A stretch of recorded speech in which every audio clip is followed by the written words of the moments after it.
아버지께로 더 가까이 나가고 아버지의 생명을 우리가 누린 바 되고 그 생명 안에서 주님의 사랑을 우리가 부은 바 된 그 믿음의 삶을 살아가고자 할 때 아버지 하나님 더욱더 집중되기 원합니다. 더 깨어있기 원합니다. 더 주님만을 우리가 중심에 두고 실제적인 삶의 그 소망이 아버지 하나님께로부터 온다는 것을 분명히 발견하며 믿고 나아가는 귀한 말씀의 시간 되게 하여 주셔서 시작하는 시간입니다. 부족한 점은 감추시고 온전히 그리스도만 드러나고 그리스도의 생명의 말씀만이 선포되는 복된 시간 되게 하여 주셔서 감사드리옵고 주 예수 그리스도의 이름으로 기도드렸습니다.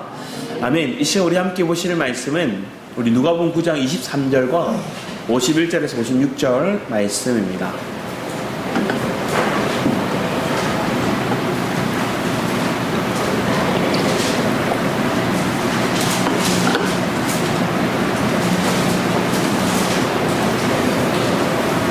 누가복음 9장 23절과 51절, 56절 말씀입니다. 제가 한 줄 읽고 여러분 한 줄 읽고 교독하며 읽겠습니다. 또 무리에게 이르시되 아무든지 나를 따라오려거든 자기를 부인하고 날마다 제 십자가를 지고 나를 따를 것이니라. 예수께서 천천을 지키려 지나가되 예루살렘을 향하여 올라가기로 후대에 결심하시고 사자들을 앞서 보내심에 그들이 가서 예수를 위하여 준비하려고 사마리아인의 한 마을에 예수께서 예루살렘을 향하여 가시기 때문에 그들이 받아들이지 아니하니라. 제자 야고보와 요한이 이를 보고 이르되 주여 우리가 불을 명하여 하늘로부터 내려 저들을 멸하라 하기를 원하시나이까. 예수께서 돌아보시며 함께 다른 마을로 가시니라. 오늘 장면을 보면 뭔가 이렇게 불만이 쌓인 제자들의 모습이 있고요. 그리고 그 불만으로 인해 그 불편으로 인해 불편한 감정 때문에 그 야고보와 요한이 뭐라고 얘기를 합니까? 하늘에서 불을 내려서 저 불바다를 만들어 달라 이렇게 얘기하는 게 지금의 장면입니다. 우리 뒤에 그 장면을 보면 우리나라 신뢰도를 이렇게 작년에 조사한 거예요. 이게 3년 전에 지금으로 보면 4년 전에 조사한 거라 작년에 조사한 건데 이렇게 얘기해요. 개인적으로 친분 있는 사람과의 신뢰도가 어떻게 됐습니까? 했더니 원래 22년도에는 95% 신뢰도가 높았어요. 95%. 그런데 몇 프로 내려왔어요? 76%로 떨어졌어요. 이웃과도 신뢰도가 69%였는데 44%로 뚝 떨어졌어요. 그런데 반면에 주변에 거주하고 있는 외국인과의 신뢰도는 올라갔어요. 조금 올라갔고 또 처음 만난 사람과의 신뢰도도 올라갔어요. 오히려 오랜 관계와 친분을 맺은 사람과의 관계, 이웃과의 관계는 신뢰도가 뚝 떨어진 사이가 지금 사이예요.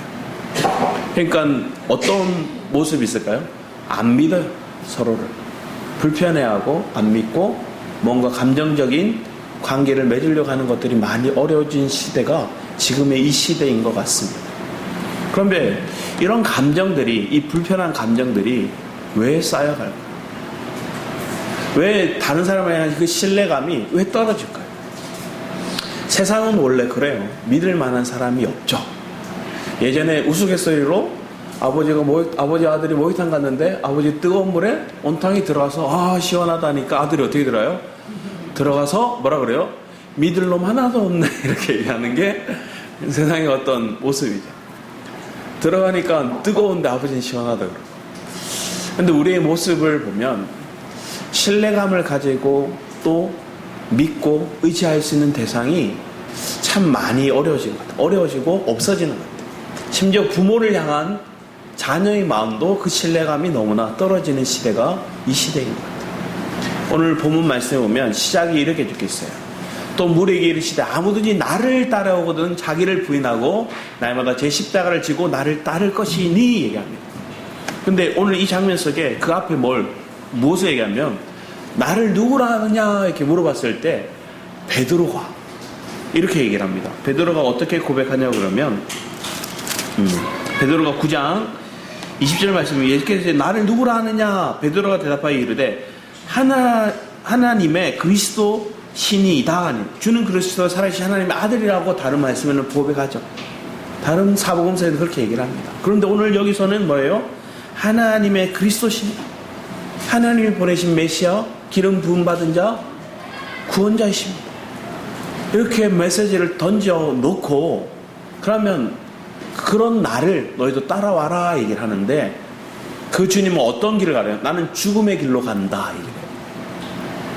너희들이 얘기한, 너를 다른 사람들을 보는 그 시야가 아니라 너희들이 나를 경험하고 나를 봤을 때 베드로 얘기하는 거예요. 주는 그리스도와 살아계신 하나님의 아들이십니다. 당신이 어떠한 존재인가를 압니다. 영원한 존재이십니다. 신령한 존재이십니다. 이렇게 고백을 해놓고 예수님 반면에 뭐라 해요? 나 죽으러 가야 돼 하고 메시지를 던지십니다. 자, 내가 아는 것과 주님이 메시지 던진 것과 괴리감이 들었어요.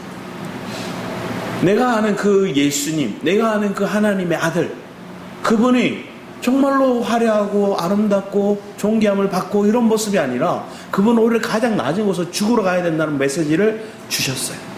자, 그렇게 던져놓고 주님은 뒤에 보면 28절 이하 말씀, 9장 28절 이하 말씀 보면 심지어 변화산에 올라가셔서 영화로운 모습을 보여주시는 거예요. 신령한 모습을 보여주시는 거예요. 그러니까 베드로가 더 뿅 가버렸어요. 그럼 뭐라 얘기해요? 여기 초막셋을 짓겠습니다. 엘리야를 위해, 모세를 위해, 당신을 위해. 자기는 땅바닥에 잘 건가 봐요. 거기서 살겠다, 난 여기 있겠다 얘기했더니 주님 내려가자 얘기합니다.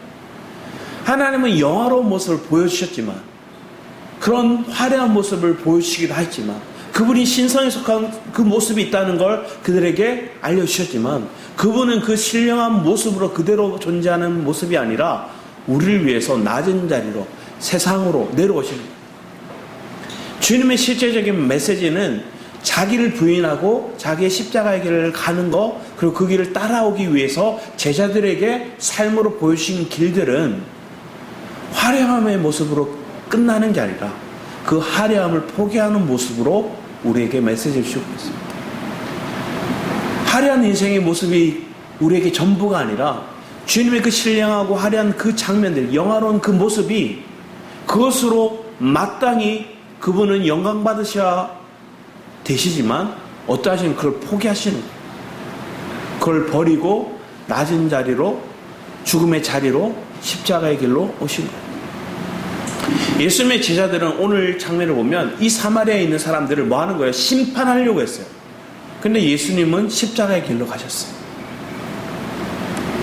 예수님의 제자들은 그들을 향한 저주를 퍼붓고 그들을 향한 원망이 있고 그들을 향한 분노가 있었는데 예수님은 뭐 하셨어요? 그들을 구원하시고자 했어요. 심판과 저주가 아닌 주님은 구원과 회복으로, 주님은 그래서 그 십자가의 길로 가장 낮아지신 길로 가셨다는 거예요. 여러분의 삶에도 동일합니다. 내가 누군가를 살리고자 한다면 생명이 있는 곳에는 뭐가 있을까요? 용서가 있어요. 용서가 없으면 미래가 없거든요. 희망이 없거든요. 자녀를 향해 볼 때도 그렇지 않습니까?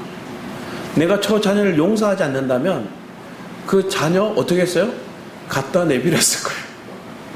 그런데 반면에 요즘 시대는 또 바뀌었어요. 부모를 향한 자녀가 부모를 볼 때도 어떤 마음이 있어야 돼요? 긍휼한 마음, 그러려니 하는 마음, 용서의 마음이 있어야 됩니다. 그래 부모를 품고 함께 생활하고 부모를 인정하고 부모를 존귀히 대할 수 있는 거예요. 이 시대가 너무나 세상은 미움과 다툼과 서로를 향한 분열, 신뢰감을 잃어버리게 만드는 세상으로 바뀌어가고 있어요. 점점점 그것이 가속화되고 있어요. 우리 축구 보시고 어떤 마음 드셨어요? 이렇게 하면서 누군가 미움의 대상이 팍 꽂혔어요. 감독이나 아니면 그 누구 한 선수에 대해서 미움의 그 댓글들이 사람들이 맹폭하듯이 막 쏟아내요. 한 경기 이겼을 때 어떻게 했어요? 뭔가 분위기가 살아가들면서 하면서 해보자 하는 분위기가 있다가 그러면 그렇지 하고 막 쏟아내요. 우리는 우리의 마음 가운데 그 분노를 어떻게 하고 있어요? 저장해두고 있는 것 같아요. 저장하고 있다가 숨겨두고 있다가 그래 딱 걸려봐라, 하나만 걸려라 이러고 있는 거예요. 딱 걸리니까 뭐예요? 그래, 내가 그럴 줄 알았다면 쏟아내요. 그게 내 가족을 향해서도 그래요. 내 배우자를 향해서도 그렇고 성도들 안에서도 그럴 때가 있어요. 막 화목해 보이고 괜찮은 것처럼 보이는데 뭔가 하나 딱 마음에 안 들고 뭔가 실수하고 딱 걸렸다 싶으면 뭐 하는 거예요? 쏟아내는 거예요. 당신에 의해서 다다다다다다 쏟아내는 거예요. 그럼 그걸 듣는 순간 우리의 마음은 뭐예요? 답답해지기 시작하는 거예요. 허드슨 테일러라는 선교사님이 중국 선교를 가면서 여행을 다녔어요. 동료와 함께 여행을 다니면서 막 다니고 있었어요. 다니고 있는데 한 중국인들이 그들을 향해서 맹목적인 비난과 욕설을 막 하는 거예요. 그러니까 동료가 어떻게 할까요? 화가 나는 거예요.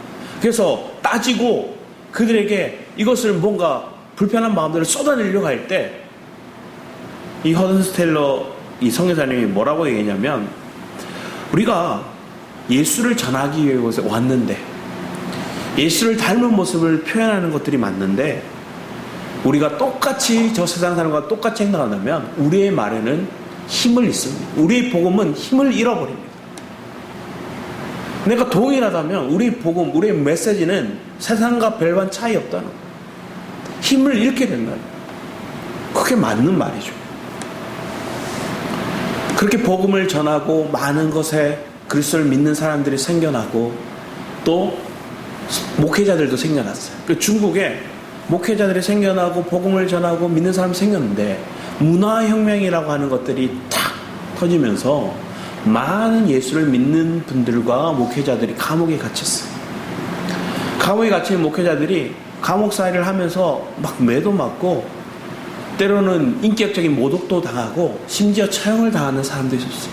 그리고 감옥살이를 끝내놓고 나온 사람들 몇몇의 목회자들에게 물었어요. 기자가. 당신이 가장 힘든 것이 무엇이었습니까? 하고 물었어요. 그럼 우리가 인간적으로 딱 대한다면 먹는 것도 힘들고 잠자리도 힘들고 춥고 감옥에 갇혀있는 자유를 잃은 그 상황이 힘들었습니다. 얘기할 것 같은데 그 목회자 한 분이 이렇게 얘기하는 거예요. 내가 가장 힘들었던 건 내가 미움의 마음이 자꾸만 내게 올라왔어. 그 미움을 해결하기가 가장 힘들었습니다. 그리고 뒤에 얘기하는 게 예수님도 나를 용서하셨는데 나도 그들을 용서합니다. 우리의 인생의 질문이 바뀌는 거죠. 나를 대적하는 자, 나를 힘들게 하는 사람, 그들을 향한 미움과 때로는 내 불편한 상황에 대한 그것들이 가장 힘든 것이 아니라 나도 모르게 상대를 향한, 이 세상을 향한, 이 사회를 향한, 이 지도자를 향한 이 미움의 감정들이 계속 나를 삼킬까? 그래서 내 감정이, 내 생활이 모든 게 그것에 잠식되어 버릴까봐 그것이 가장 힘들다 얘기하는 거야. 우리는 불편한 사람들 있죠. 믿게 행동하는 사람들이 있어요. 심지어 목회자도 그렇게 행동하는 사람들도 있죠. 또 성도도 그렇게 행동하는 사람들이 있어요. 저 사람은 얄밉게 행동하네? 이렇게 하는 행동이 됐어요. 근데 그 마음이, 그 감정들이 나를 사로잡아 버리면 그 상대를 향한 뭐가 고정관념이 딱 사로잡혀 버려서 뭘 해도 그렇게 보는 거예요. 뭔 말을 해도 그렇게 생각을 보는 거예요. 가족끼리도 그래요. 부모를 대할 때도 자녀를 대할 때도 선입견이 내 안에 자리 잡혀요. 그게 왜 그럴까요? 그 상대를 경험하고 쌓였던 불편한 감정과 미움의 감정들이 내 안에 고착화돼 버린 거예요. 그 고착화돼 버린 그 감정들과 생각들로 인해서 그 상대를 바라보는 시야가, 그 사람이 말하는 모든 것들이 그걸 필터하는 거예요. 그리스도로 필터해서 모든 게 용서와 품는 마음이 아니라 필터가 거짓된 것들로 막 쌓여서 필터가 돼버려요. 그러니까 불편한 거예요.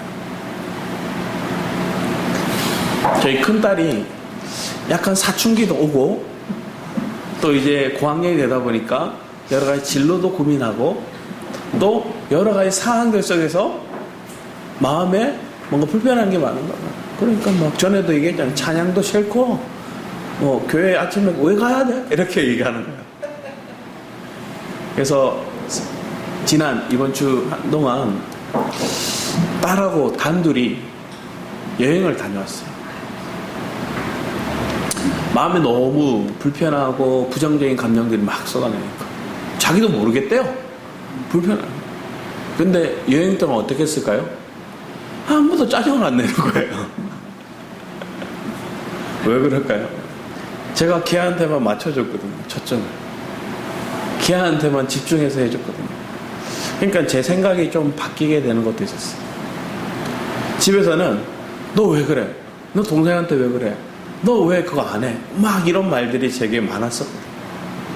그런데 보니까 그 마음속에 보면 우리는 그 사람을 고칠 수 있는 것들이 지적하고 이렇게 해라 그러고 막 이런 말들이 많으면 쉽게 바뀔 것 같아요. 그런데 그 아이에 온전히 집중하면서 그 아이와 이렇게 대화하고 그 아이가 좋아하는 것들이 뭔가를 찾아보고 그 좋아하는 것들을 같이 배려하면서 해나가고 하니까 자기가 먼저 저를 챙기더라고요. 아빠 그러면서 아빠 이거 먹을 거 아빠 뭐 이렇게 필요한 거 챙겨요. 한마디 톡 하면 하나 먼저 해야지 하면 자기가 알아서 씻기도 하고 먼저 준비하기도 하고 막 그렇게 바뀌는 거예요. 그래서 제 관점들도 조금씩 생각의 마음 가운데서 내가 어떻게 지금까지 살아왔지? 내가 정말로 생명적인 관점으로 저 아이를 대했다면 내가 그 아이를 바라보는 시야 속에서 내 말투나 내 표현 속에서 정말로 생명의 관점이 있는지 사랑이 있는지 아니면 오히려 율법적인 것들이 많았는지 아니면 나도 모르게 사랑적인 통념 속에서 저 아이를 바라보고 표현하고 있진 않았는지. 저는 누구 먼저 바꾸라 하는 게 아니라 저부터 바뀌어야 된다는 생각을 가졌기 때문에 이 말씀을 묵상하면서 그렇게 생각이 들었어요. 그리고 아이와의 관계를 보면서 제 관점도 보게 되었어요. 늘 말씀드리지만 말만 무성한 삶이 아니라 내 삶에 실제가 있기를 바랍니다. 내 삶에 생명이 있기를 바라고 내 삶 속에 사랑이 있기를 바라고 그 사랑을 해서 저 자녀가 우리 공동체가 바뀌고 그래서 우리 교회는 용서받은 사람들이 모인 공동체라고 생각이 듭니다. 그래서 용서받은 그 사람들이 뭐 하는 거예요? 더 품을 수 있는 공동체가 되기를 원해요. 에베델 교회, 그 교회의 모습 속에서 내가 생명을 받고 내가 사랑을 받고 누가 나를 품어주고 누가 나를 끌어안아줬고 그분이 그리스도였고 그분이 나를 끝까지 사랑하셨고 그 사랑을 입은 자들의 모임이 용서받은 자들의 모임이 우리의 교회가 된다면 기꺼이 나도 누군가를 향한 품을 수 있는 마음이 손을 펼 수 있는 마음이 우리 안에 있을 줄 믿습니다. 그러면 그런 마음 속에서 우리는 성도를 바라볼 때 서로를 바라볼 때 때로는 오늘 말씀 오면 이 51절 이하 말씀 쭉 보면 예수님이 이렇게 얘기해요. 51절에 예수께서 승천하실 기약이 차감해요. 이 승천은 언제 하세요? 죽으시고 나중에 부활하시고 그들과 함께 동거하시다가 가서 그러니까 예수님 십자가의 죽으심이 가까워 왔다는 걸 얘기를 합니다. 그리고 주님 어디로 와요? 예루살렘으로 가십니다. 예루살렘으로 가시는 거예요. 앞에서 잠깐 설명드렸는데 주님은 영화로운 모습을 보여주셨고 그리고 주님은 십자가의 길로 가셨어요. 그 십자가의 길로 가시면서 주님 뭐 하세요? 나를 따르라고 저들에게 보여주시는 거예요. 기꺼이 나를 부인하고 나의 영화로움을 버리고 나는 낮은 위치로 십자가로 갔다. 그 실질적인 삶의 모습을 예수님은 보여주고 있는 게 오늘의 장면의 흐름 속에 그래서 10장에도 나중에 흐름 속에 쭉 이어지는 거예요. 근데 그 장면 속에 사마리아라고 하는 그 지역의 사람들이 괘씸하게 행동했어요. 그곳에는 예수를 믿는 사람들도 있었어요. 그런데 그들이 있는 중에도 그들은 뭐예요? 예수님을 멀리해요. 그랬더니 제자들이 불쾌함을 표현하는 거예요. 그래서 54절 제자 야고보와 요한이 이를 보고 이르되 주여 우리가 불을 명하여 하늘로부터 내려 저들을 멸하라기를 원하시는 주님 우리를 통해 저기 불바다를 만들까.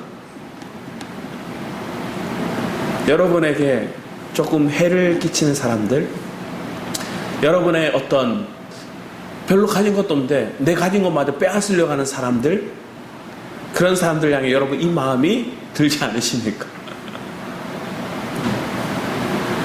그러면 여러분 마음에 뭐가 있는 거예요? 율법적인 관념으로 심판만이 가득한 거예요. 심판은 올 거예요. 하지만 주님은 심판보다 뭘 원하세요? 구원을 원하세요. 구약의 역사 속에 보면 주님은 항상 선지자를 보내서 너희들이 심판이 있을 거야. 메시지를 던지고 난 다음에 뭐예요? 그를 구원하고자 하는 구원의 역사 똑같이 있어요. 심판의 목적이 있는 게 아니라 구원의 목적이 있고 회복의 목적이 있는 게 구약의 역사예요. 그러니까 실패로 끝나는 것들이 아니라 실패 뒤에 하나님은 회복의 메시지를 주시는 거예요. 많은 성경의 사람들의 인물들을 보면 그렇잖아요. 다윗도 실패했지만 주님이 용서하셨고, 다윗 또한 그 마음 가운데 사울이 그를 미워해 죽이려 했지만 주님의 긍휼로 그 사람을 대했고, 요셉도 그 형제들이 그를 죽이려 했고 그를 팔아넘겼지만 오히려 그를 살리고자 했고 그들에게 풍성히 대접했어요. 주님의 삶의 모습 속에 내가 정말로 하나님의 인격을, 하나님의 품격을 가진 자라면 내 안에 뭐가 있어요? 오래 참음이 있어요. 용서가 있어요. 기다림이 있어요. 근데 우리가 주님의 마음을 가졌다, 주님을 안다고 지식화돼 버린 사람은 뭐가 있을까요? 너 왜 그렇게 안 살아? 너 왜 그렇게 생명이 없어? 사랑이 없어? 왜 그렇게 용서하지 않아? 그때 우리는 얘기해요. 지나 잘하지. 니나 용서하지. 니나 사랑의 마음을 가지지. 니 안에 그리스도에 담는 품격을 가졌어야지. 그 품격도 없은 채 말만 번지려 합니다. 그것이 종교인이었고 그 종교인들에게 주님은 찾아가시기까지 합니다. 누가복음 10장 25절과 28절 말씀 우리 같이 한번 읽어볼까요? 같이 읽어보겠습니다. 시작. 어떤 율법 교사가 일어나 예수를 시험하여 이르되 선생님, 내가 무엇을 하여야 영생을 얻으리까? 예수께서 이르시되 율법에 무엇이라 기록되었으며 내가 어떻게 읽느냐? 대답하여 이르되 내 마음을 다하며 목숨을 다하며 힘을 다하며 뜻을 다하여 주 너희 하나님을 사랑하라 하고 또한 내 이웃을 내 자신같이 사랑하라 하였나이다. 예수께서 이르시되 내 대답이 옳도다. 이를 행하라. 그러면 살리라 하시니. 율법교사가 얘기합니다. 예수님을 시험하려고 무엇을 해야 영생을 얻습니까? 하고 질문해요. 예수님이 율법에 무엇이라 기록되었느냐? 내가 어떻게 읽느냐? 대답하되 내 마음을 다하고 목숨을 다하고 힘을 다하여 뜻을 다하여 주 너희 하나님을 사랑하고 또한 내 이웃을 내 자신을 사랑하라 했는데 사랑이에요. 자, 사랑하라 했는데 율법교사는 지금 뭐 하는 거예요? 사랑의 관점으로 예수님께 질문하는 게 아니에요. 예수님을 죽이려고, 예수님을 모함하려고, 약점을 탁 캐내려고. 그래서 질문한 거예요. 네가 옳도다. 네가 그거 다 알고 있네. 그럼 너 행해봐. 살아봐. 이렇게 얘기했던 거예요. 근데 그들은 그렇게 살지 못하죠.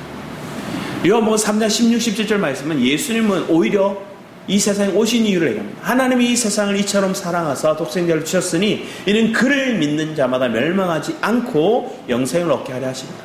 하나님이 그 아들을 세상에 보내신 것은 세상을 심판하려 하심이 아니요 그로 말미암아 세상이 구원을 받게 하려 하십니다. 분명히 얘기합니다. 주님은 심판의 목적이 있는 게 아니라 구원의 목적이 있다. 주님의 회복의 목적이 있다. 그를 오래 참고 건지려고 한다. 긍휼의 관점이 있는 거예요. 근데 그게 사랑이죠. 그게 생명이죠. 근데 이런 생명과 사랑의 관점, 구원의 관점의 모습이 아닌 판단과 정죄의 관점으로 율법교사들은 대하는 거예요. 에스겔서 18장 23절 말씀이 이렇게 해요. 구약에서도 주 여호와의 말씀이라 내가 어찌 악인이 죽는 것을 조금인들 기뻐하랴. 그가 돌이켜 그 길에서 떠나 사는 것을 어찌 기뻐하지 않으냐. 악인이라도 돌이켜서 회복되기를 기뻐한다는 거야. 33년 11절에 너는 그들에게 말하라. 주 여호와의 말씀이니라. 나의 삶을 두고 맹세하노니 나는 악인이 죽는 것을 기뻐하지 아니하고 악인이 그의 길에 돌이켜 떠나 사는 것을 기뻐하노라. 이스라엘 족속아 돌이키고 돌이키라. 너희 악한 길에서 떠나라. 어찌 죽고자 하느냐 하셨다. 돌이켜라. 회복하라. 그것을 기뻐한다. 그 악의 길에서 떠나는 걸 나는 하나님 기뻐하신다 얘기하는 거예요. 오늘 과거의 여러분의 삶에서 떠나 지금 믿음의 길로 오신 걸 축복합니다. 그 길에 떠나서 이 악한 길에 떠나 주님의 길로 기쁘신 길로 오는 것들이 우리가 그 길로 왔다면 누구도 그 길로 오기를 권해요? 내 배우자도, 내 자녀도, 내 부모도, 내 주변의 사람들도 이 악한 길에 떠나기를 주님이 기뻐하신다는 마음으로 그를 바라봐야겠죠. 긍휼의 관점으로 보는 거예요. 로마서 8장 5장 8절 9절 말씀도 이렇게 얘기합니다. 우리가 아직 죄인 되었을 때 그리스도께서 우리를 위하여 죽으심으로 하나님께서 우리에 대한 자기의 사랑을 확증하셨느니라. 그러면 이제 우리가 그의 피로 말미암아 의롭다 하심을 받았으니 더욱 그로 말미암아 진노하심에서 구원을 받은 것입니다. 여러분은 구원을 받은 자들이에요. 왜? 예수를 믿었고 의롭다 하심을 입었기 때문에. 왜? 예수의 피를 믿기 때문에. 십자가의 죽으심과 부활을, 그 피의 효력을 믿기 때문에 우리는 구원받은 자입니다. 그럼 우리의 진노하심에서 건진받은 자, 흑암의 나라에서 하나님 아들 나라로 옮김받은 여러분의 삶에 대해서 우리가 믿어야죠. 그런데 우리는 그 믿음을 놓치게 하는 요소들이 너무나 많이 있습니다. 빌립보서 말씀에도 이렇게 얘기를 합니다. 너희 관역을 모든 사람에게 알게 하라, 주께서 가까우시나. 심지어 빌립보 교회는 관역이 많은 교회였어요. 그들이 가난했지만 바울의 사역을, 예루살렘의 그 어려움을 듣고 헌물을 모아다가 기꺼이 도왔어요. 너희들이 이 좀 향기로운 예물이라 얘기할 정도로 그들을 칭찬했던 교회, 빌립보. 그 교회에 지금 얘기를 합니다. 너희 관역을 모든 사람에게 알게 하라, 주께서 가까우시다. 이 관용을, 넓은 마음을, 품는 마음들을 그들에게 보이라는 거예요. 오늘 이 마음들이 우리 교회 가운데 있기를 축복합니다. 디모데전서 2장 4절 5절도 하나님은 모든 사람이 구원을 받으며 진리를 아는 데 이르기를 원하시는, 하나님은 이렇게 얘기하는 거예요. 모든 사람이 구원을 받고 진리를 아는 데 이르기를 원하십니다. 하나님도 한 분이시여 또 하나님과 사람 사이의 중보자도 한 분이시니 그 사람이신 그리스도 예수, 그분이 우리의 중보자가 되심으로 우리가 화목을 이뤘고 우리가 구원을 받았고, 그러면 그분을 우리의 모델이 되어서 우리도 뭐 하기 원하는 거예요? 중보자 되기 원하는 거예요. 하나님과 그 하나님의 악인으로서의 원수된 그들 사이에 중보의 역할들, 그것이 그리스도가 하신 역할이었고 그리스도를 내 안에 채운 자들의 삶의 모습에도 동일하게 마땅하게 나타나야 될 모습이죠. 그러면 그들의 입에는 하나님 불 내려서 저 불 태워주십시오, 이거 안 해요. 저들 망해라, 저들 저주받아라, 큰 코 당해라, 이런 말 안 해요. 오히려 긍휼히 여기죠. 하나님 저들이 몰라서 그렇습니다. 하나님 저들이 망할 길을 가고 있습니다. 지금 저기 악한 길에서 떠날 수 있도록 아버지의 긍휼의 마음이, 하나님의 배후의 섭렵함이, 그 하나님의 순리가 저들 가운데 있기를 축복합니다 하고 기도하겠죠. 그래서 우리는 판단할 사람이 없어요. 정죄할 사람이 없는 것을 보게 됩니다. 우리 출애굽기 3, 4장 구약에 보면 6절 말씀에 예수께서 그의 앞으로 지나가시며 선포하시되 여호와라 여호와라 자비롭고 은혜롭고 노하기를 더디하고 인자와 진실이 많은 하나님. 하나님 불을 먼저 내리시는 분이 아니라 노하기를 더디하고 인자와 진실이 많은, 어떻게든 살려고자 합니다. 소돔과 고모라가 하나님의 심판이 있는다 얘기했을 때 아브라함에게 그걸 구원할 기회를 주시듯이 얘기합니다. 먼저 알려주시는 거예요. 그래서 롯을 구하는데 주님 앞에 구하잖아요. 하나님 저기에 구원할 의인이 있다면, 몇 번을 반복해서 얘기합니다. 그리고 갔지만 없었어요. 겨우 롯과 롯의 두 딸만 구해요. 심지어 롯의 아내도 구원받았다 얘기하지만 중간에서 뭐예요? 뒤를 돌아보는 미련한 마음, 미련을 둔 마음 때문에 세상을, 소돔과 고모라를 두고 온 것들을 막 바라보다가 뭐가 돼요? 소금 기둥이 돼요. 어디에도 쓸데없는 실패한 모습. 오늘 저와 여러분의 삶 가운데 하나님의 은혜를 받은 자로서 하나님이 노하기를 더디하심을 안다면 나에게도 그런 하나님의 오래 참으심이 있는 줄을 경험하는 거죠. 그러면 그 마음들이 우리가 자녀를 향해서도, 또 특히나 자녀나 배우자를 향해서 그 마음을 보는 거예요.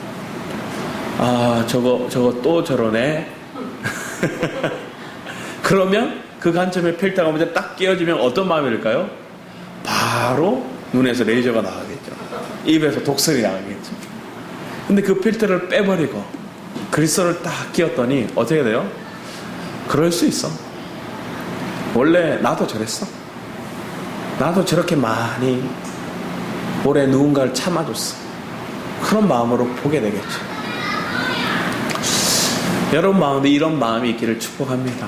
제 마음 가운데도 이런 마음으로 여러분 서로를 대하기를 축복합니다. 우리 고린도전서 13장 4절 7절 말씀을 보면 우리가 잘 아는 말씀을 같이 한번 읽어보겠습니다. 시작.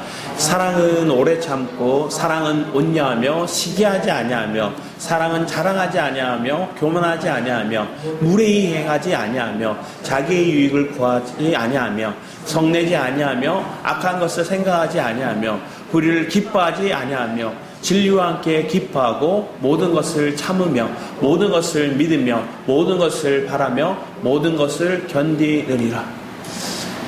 이 마음 가운데 사랑으로서 서로가 배려하고 서로가 무례히 행하지 않고 내 유익이 아니라 저 사람의 유익을 구하는 마음으로 서로가 대하다 보면 서로가 배려할 수 있는 거예요.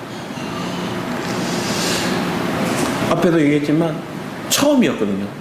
둘이 간 거, 여행을 간 거. 여행을 다니면서 막 걷다가 아빠 오늘 2만 걸음 넘게 건 것 같아 이렇게 얘기하는. 그런데 힘들다 얘기를 안 하는 거예요. 제가 물었어. 중간에 힘들어? 얼굴 표정은 이미 표정이 이게 힘들어요. 근데 괜찮아 얘기하는 거예요. 괜찮아요. 그러다가 나중에 뭐 하느냐? 하영이가 보고 싶어 얘기하는 거예요. 하영이가 보고 싶어 얘기하는 거예요. 동생이 보고 싶다는 거예요. 집에 있을 때는 지옥 바퀴가 바빴는데 동생이 보고 싶다는 거예요. 나중에 집에 오자마자 그게 바뀌었어요. 왜? 동생은 안 보고 싶다 얘기했거든요. 우리의 모습 속에 내가 그를 향한 배려의 마음이 있고 또 그 사랑을 느끼게 되면 뭐 하는 거예요? 힘든 것도 견디게 돼요. 이기게 돼요. 분명히 체력적인 거나 아니면 여러 어려운 요소 속에서 불편한 것들이 많았을 텐데 그게 뭐 하는 거예요? 서로를 향해서 배려하게 되고 견디게 되는 거예요. 음식을 막 먹고 있는데 갑자기 음식을 집어다가 저한테 이렇게 주는 거예요. 먹으라고. 한 번도 그런 적이 없던 아이가 저한테 먹으라고 먼저 이렇게 주는 거예요. 신비로움을 많이 경험하는 시간이었어요. 원래 생각할 때 저 욕심 많은 아이, 저 성내기를 나이, 막 이렇게 생각했던 감정들이 그게 아닌 거예요. 견딜 수 있고 배려할 수 있고 우리는 나도 모르게 내게서 또 우리의 삶에서 저 상대를 이미 판단하고 저 상대에 대한 모습에 대한 불편한 반응들이 많았던 것들, 그것들이 신앙적인 관점에서나 아니면 다른 관점의 신앙의 관점 아니면 세상의 관점이 아닌 믿음의 관점으로 다시 생명적인 관점으로 바라볼 수 있는 시간들이 저와 여러분들에게 있기를 축복합니다. 그러면 그 관점 안에서 서로를 이해할 수 있는 시간들이 충분히 있는 배우자에 대해서도 우리 야고보서 1장 19, 20절 말씀은 내 사랑하는 형제들아 너희가 알지니 사람마다 듣기는 속히 하고 말하기는 더디하며 성내기도 더디하라. 사람이 성내는 것이 하나님의 의를 이루지 못하면 분명히 얘기합니다. 야고보서 말씀에는 형제가 너희가 알지니 사람마다 듣기는 잘 듣는데 이 반대로 하는 거예요. 듣는 걸 잘 안 듣고 뭐 하는 거예요? 말하고 성내는 걸 더 빨리 하는 거예요. 그러니까 반대로 하는 거예요. 듣기를 속히 하고 말하기는 뭐 하는 거예요? 더디. 성내는 건 뭐 하는 거예요? 하나님의 의를 이루지 못한다 얘기하는 거예요. 더 나아가 26절 27절 말씀은 더 이렇게 얘기합니다. 누구든지 스스로 경건하다 생각하며 자기 혀를 재갈 물리지 아니하고 자기 마음을 속이면 이 사람의 경건은 헛것이라. 하나님은 하나님 아버지 앞에서 정결하고 더러움이 없는 경건은 곧 고아와 가부를 그 환난 중에 돌보고 또 자기를 지켜 세속에 물리지 아니하는 그것입니다. 심지어 우리는 뭐 하는 거예요? 네 입에 재갈을 물려라는 거예요. 재갈을 물려서 빨리 말하려고 그러고 뭔가를 지적하려고 하는 말 탁 재갈을 물려서 삼키고 스스로 경건하다면서 네 말이 자꾸만 많다면 지적하는 말이 많고 불편한 말들이 많다면 그건 뭐 하는 거예요? 넌 마음을 속이는 자다. 네 경건은 헛것이다. 얘기하는 거예요. 오히려 네 안에 실제적인 삶을 얘기해요. 27절은 삶의 말이 우선이 아니라 삶으로 고아 가부는 그 시대에 가장 가난하고 어렵고 낮은 그런 어려운 삶을 살아가더니 그들 돌보라는 거예요. 약자가 누구인지를 돌볼 수 있는 것, 그리고 세상에 물들지 않는 것, 이것이 여러분 안에 있는 실제적인 마음이 되기를 축복합니다. 우리 이거 잠시 보겠습니다. 누가복음 24장 34절 말씀. 이에 예수께서 이르시되 아버지 저들을 사하여 주옵소서. 자기들이 하는 것을 알지 못함이니 니이다 하시더라. 그들이 그의 옷을 나눠 제비 뽑을세. 예수님 십자가에 못 박혀 있을 때 가장 주님은 이 땅에 뭐라 얘기하는 거예요? 하나님 저들 나를 십자가에 못 박은 저들 하나님 심판하세요? 불을 내주세요 하는 게 아니라 십자가에 못 박혀 피 흘리시고 죽으심에까지 뭐 하는 거예요? 저들을 사하여 달라. 저들을 용서해달라. 저들을 긍휼히 여겨달라 하신 게 예수님이었다. 그 말을 하고 있는데 밑에 뭐예요? 예수님 옷 가지고 제비 뽑기 하고 있어요. 인간으로서 도저히 할 수 없는 행동들을 하고 있는 거예요. 로마서 12장은 이렇게 얘기해요. 아무에게도 악으로 갚지 말고 모든 사람의 선한 일을 도모하라. 할 수 있거든 너희로서는 모든 사람과 더불어 화목하라. 내 사랑하는 자들아 너희가 친히 원수를 갚지 말고 하나님의 진노하심에 맡기라. 기록되었을 때 원수 갚는 것이 내게 있으니 내가 갚으리라고 주께서 말씀하시니라. 내 원수가 줄이거든 먹이고 목마르거든 마시게 하라. 그리함으로 내가 숯불을 그 머리에 쌓아 놓으리라. 악에 지지 말고 서로 악을 이기라. 우리는 이 땅에서 내가 저를 대적하고 내가 저를 심판하는 게 아니라 오히려 뭐 하는 거예요? 저들을 먹이고 마시게 하고 그들을 배려하고 선함을 드러내라는 거예요. 그들의 우리에게 대한 그 악에 대한 대가는 주님이 하시겠대요. 그러니까 우리가 저들을 향한 원수 갚음을 행하려 하지 말고 오히려 그 뭐 하는 거예요? 선을 행하는 거예요. 저들을 용서하는 거예요. 긍휼히 대하는 거예요. 그러면 그들이 오히려 변화되는 거예요. 오늘 우리의 마음에 그런 은혜가 있기를 축복합니다. 베드로전서는 이렇게 얘기합니다. 욕을 당하시되 맞대어 욕하지 아니하시고 고난을 당하시되 위협하지 아니하시고 오직 공의로 심판하시는 이에게 부탁하시며 친히 나무에 달려 그 몸으로 우리 죄를 담당하셨으니 이는 우리로 죄에 대하여 죽고 의에 대하여 살게 하라. 주님은 우리를 의에 대하여 살게 하시기 위한 목적 하나만으로 기꺼이 채찍에 맞으셨고 십자가 나무에 매달려. 이 시대 때 나무에 매달린 건 저주받은 자들이란 나무에 매달린 거예요. 심지어 그런 비난과 그런 모욕을 감당하시면까지 십자가에 매달리신 게 주님이세요. 그가 채찍에 맞음으로 너희는 나음을 얻었다. 우리가 나음을 얻었다는 건 그 주님의 긍휼과 오래 참음과 주님의 배려와 주님의 용서 때문입니다. 베드로전서 3장 8절과 11절 같이 한번 읽어보겠습니다. 시작. 마지막으로 말하노니 너희가 다 마음을 같이하여 동정하며 형제를 사랑하며 불쌍히 여기며 겸손하며 악을 악으로 욕을 욕으로 갚지 말고 도리어 복을 빌라. 이를 위하여 너희가 부르심을 받았으니 이는 복을 이어받게 하려 하심이라. 그러므로 생명을 사랑하고 좋은 날 보기를 원하는 자는 혀를 금하여 악한 말을 그치며 그 입술로 거짓을 말하지 말고 악에서 떠나 선을 행하고 화평을 구하며 그것을 따르라. 우리 입술을 너무나 조심해라. 왜? 우리 입술 속에 너무나 뭐하는 거야? 내 축복의 잔을 엎어버리는 것들이 너무 많아요. 예수님이 가셨던 그 길, 왜 우리가 예수님을 따라가야 되는가? 그 선을 행하고 화평을 구하는 그 믿음의 길을 우리가 마땅히 가야 됩니다. 디모데전서 1장 15, 16절 이렇게 해요. 미쁘다 모든 사람이 받을 만한 이 말이야. 그리스도 예수께서 죄를 구원하시려고 세상에 임하셨다 하였도다. 죄인 중에 내가 괴순이라. 그러나 내가 긍휼을 입은 까닭은 예수 그리스도께서 내게 먼저 일체 오래 참으심을 보이사 후에 주를 믿어 영생 얻는 자들의 본이 되게 하려 하십니다. 바울의 고백이거든요. 바울이 이런 말을 고백할 수 있었던 건 어떻게 있어요? 나는 개수였습니다. 이렇게 고백하는 거예요.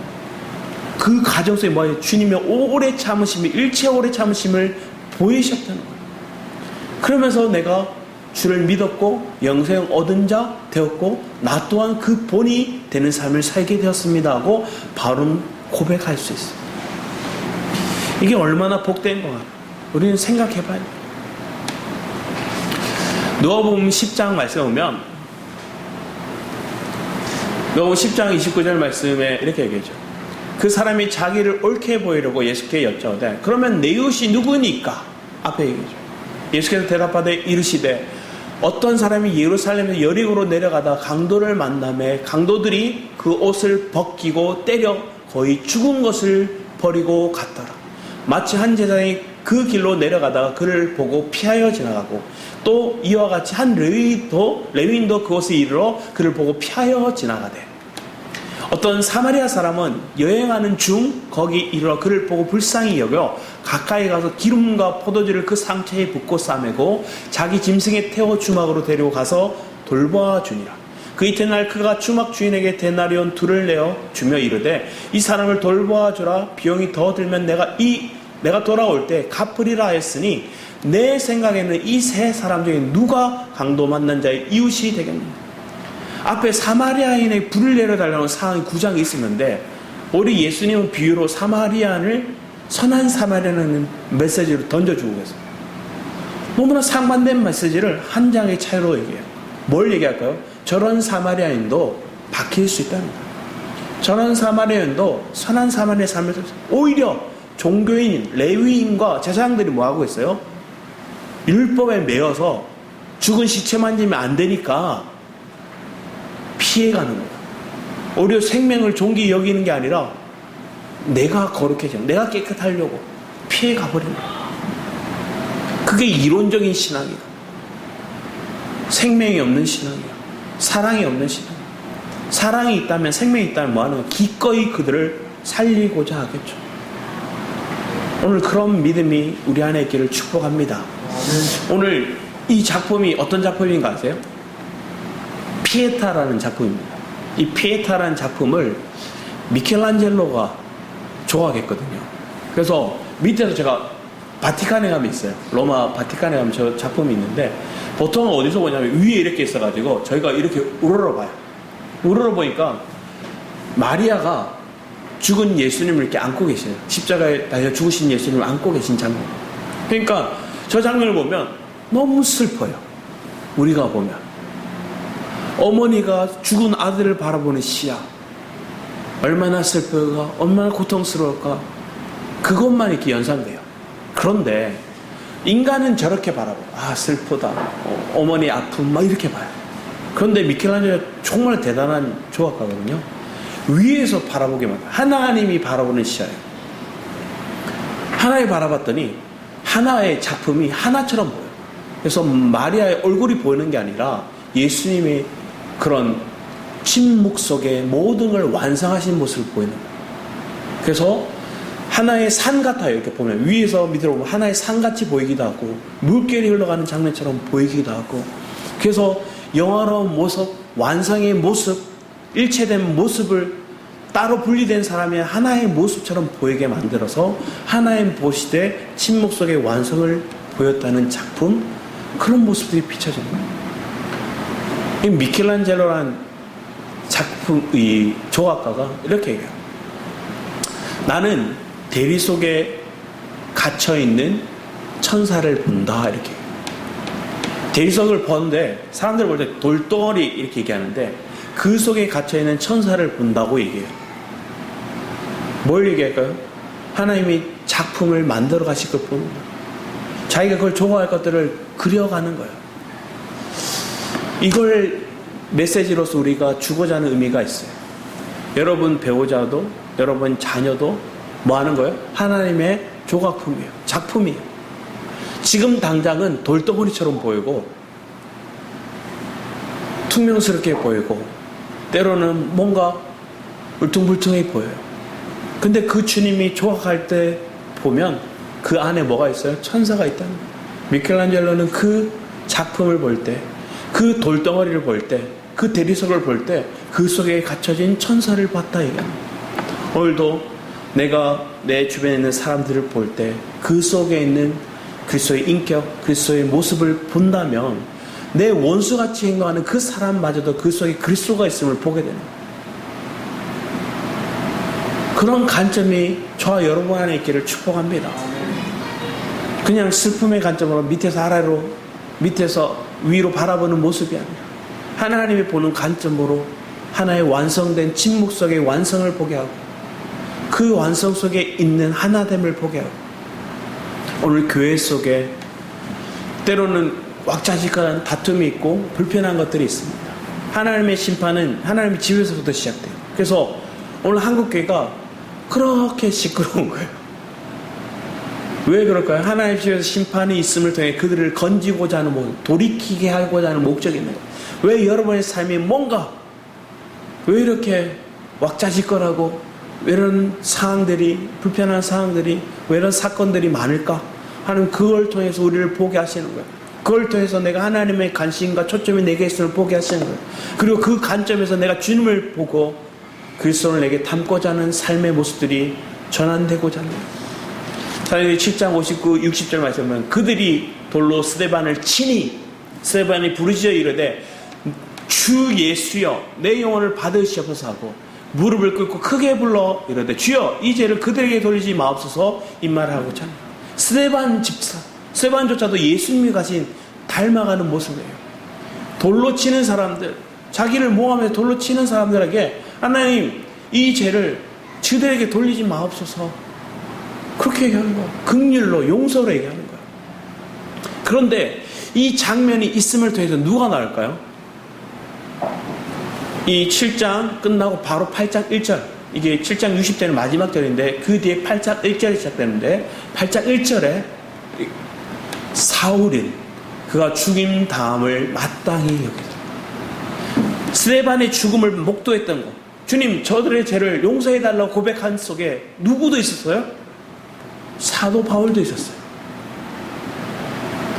사울은, 이 사울이 바울로 바뀌거든요. 사울은 그가 죽임 당함을 마땅히 여기다. 원래 가말리엘 문화생으로 로마 시민으로 종교인으로 바리새인의 삶을 살아갔던 이 바울, 그 이전의 이름은 사울이었죠.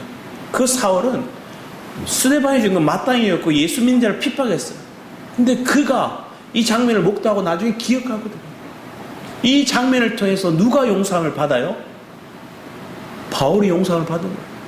축복의 통로가 된 거예요. 예수님이 가셨던 그 길을 따랐던 게 스데반이었어요. 그래서 바울이 우리 앞에 읽은 디모데 전서 말씀처럼 자기도 누군가의 본이 되는 삶을 살겠다 이게. 나는 원래 죄인 중에 개수였다. 나는 이제는 변화가 됐고 영생을 얻었고 나 또한 누군가의 본이 되겠다 이게. 그도 스데반을 통해 받고 예수님을 통해 받던 거예요. 그 생명의 본이 흘러갔던 거예요.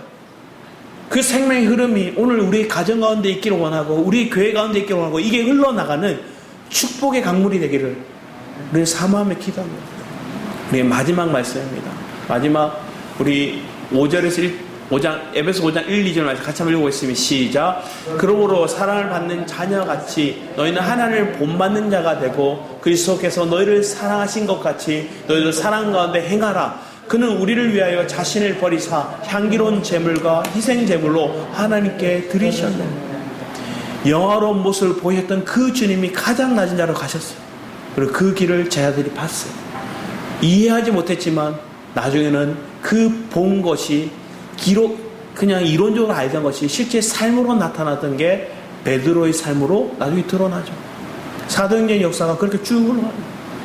스데반의 삶이 그렇게 살았고 바울이 그런 인생을 살았고 오늘 저와 여러분들 그런 생명의 흐름 속에 동일한 인생으로 살아가기를 축복합니다. 기도하도록 하겠습니다. 사랑의 주님 감사드립니다. 우리가 지금까지 살아온 모든 삶 속에 내 신앙 고백, 많은 실패와 무너짐과 실수 속에서도 하나님 오래 참음과 긍휼 속에 내가 다시 생명을 얻었고 용서함을 얻었고 그 용서를 통해 내가 미래를 보장받았음을 고백합니다. 하나님의 작품으로 바라보는 시야, 울퉁불퉁한 그냥 돌덩어리의 모습 속에 있는 내 모습이 아니라 하나님이 조각하신 그 걸작품의 모습이 오늘 우리의 모습 되도록 그 우리의 발견되는 그 모습으로 내가 바라보도록 이제 우리의 눈을 열어 주님을 닮아가는 그런 신앙 되게 하여 주셔서 감사드렸고 주 예수 그리스도 이름으로 기도드렸습니다. 아멘. 이 시간 우리 베드로의 고백이란 찬양 함께 고백하겠습니다. 우리 마이크 좀 켜주시고 8번입니다. 8번 마이크 좀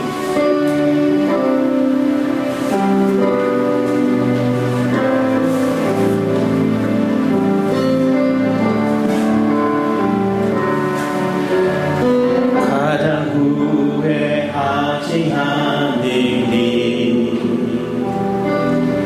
예수를 따르니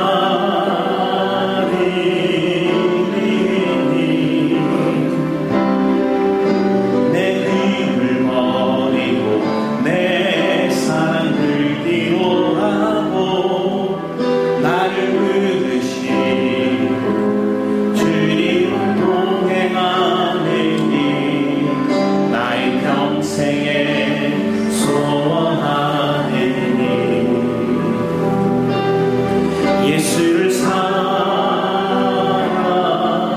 사랑하느니 그는 나의 행하시고 사랑을 가르치시 나의 예수님을 사랑하는 다시 한번 더 찬양할까요? 내가 가장 후회하지 않는 내가 가장 후회하지 않는 예수를 따르니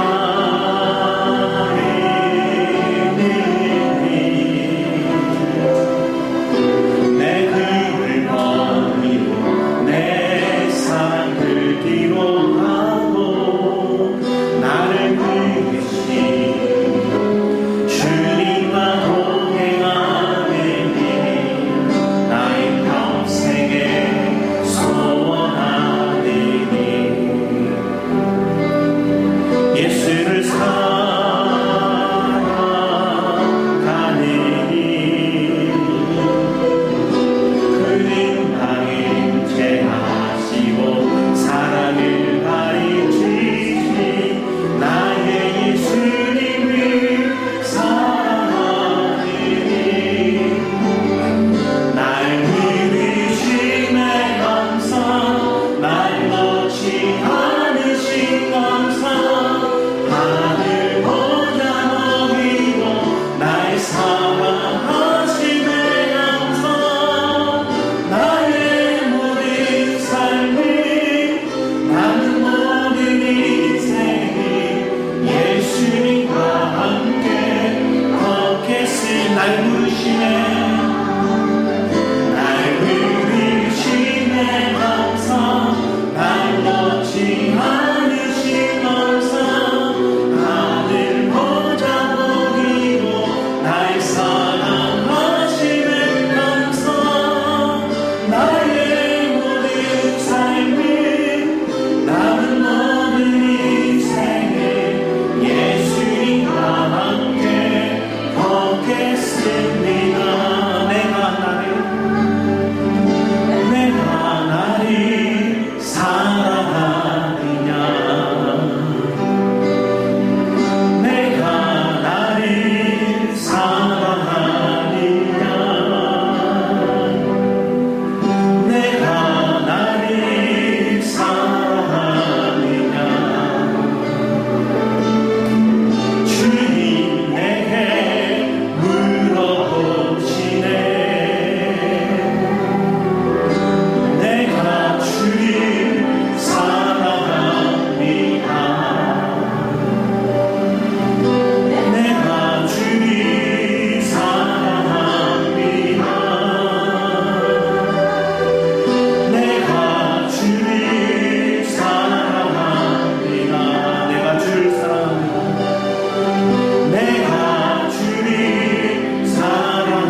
주님과 함께 걷겠습니다.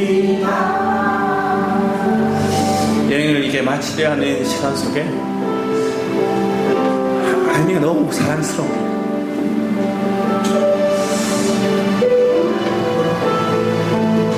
지난 시간 속에 나도 모르게 미워했던, 불편해했던 마음들이 막 오르면서 내가 내 딸을 너무나 사랑해야 되는데, 그 내 딸이 너무 사랑스러운 모습이 이렇게 있는데 그 사랑하는 마음들이 막 오는 거예요. 주님 감사합니다 하는데 제 마음 가운데 주신 게, 내가 너도 그렇게 사랑해. 그랬지. 내 아들아, 나도 너를 그렇게 사랑해. 여러분, 하나님이 여러분을 그렇게 사랑하십니다. 그리고 여러분도 여러분의 자녀를 그렇게 사랑해야 됨이 나타납니다. 오늘 그 사랑이 오늘 우리의 생명 안에 주님을 따라가는 모습 속에 우리 안에 풍성의 길을 축복합니다. 우리가 다시 주님의 바라보시는 모습으로, 내가 아래서 밑에서 아래를 바라보는, 위를 바라보는 그건 내 관점, 세상의 관점이 아니라 하나님이 우리를 바라보는 관점으로 내 시야가 열리기를 축복합니다. 그런 마음 우리 주일치 하나씩 함께 우리 기도하며 나가도록 하겠습니다. 주여, 아버지 하나님 감사드립니다. 온전히 주님 앞에 우리의 마음을 드리기 원합니다. 언제 우리의 마음으로 주님의 관점으로 살아가기를 축복합니다.